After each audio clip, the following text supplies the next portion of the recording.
بسم الله الرحمن الرحيم. يا أيها المزمل قم الليل إلا قليلا نصفه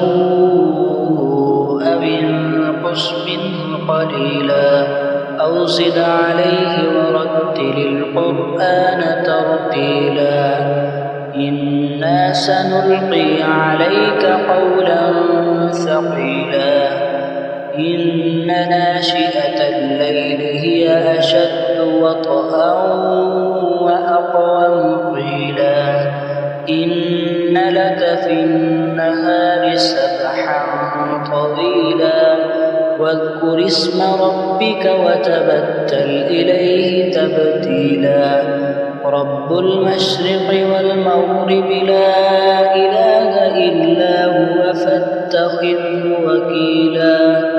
واصبر على ما يقولون واهجرهم هجرا جميلا وذرني والمكذبين أولي النعمة ومهلهم قليلا إن لدينا أنكالا وجحيما وطعاما ذا غصة وعذابا أليما يوم ترجف الأرض والجبال وكانت الجبال كثيبا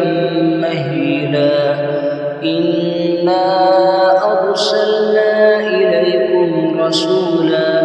شاهدا عليكم كما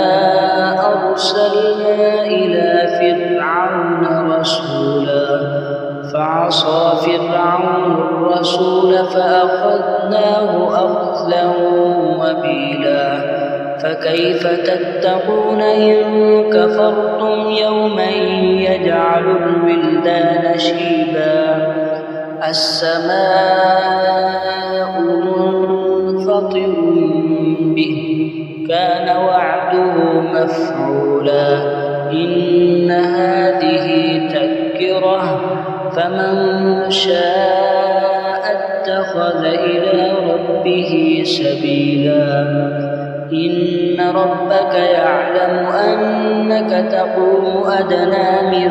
ثلثي الليل ونصفه وثلثه وطائفة من الذين معك والله يقدر الليل والنهار علم أن لن تحصوه فتاب عليكم فاقرؤوا ما تيسر من القرآن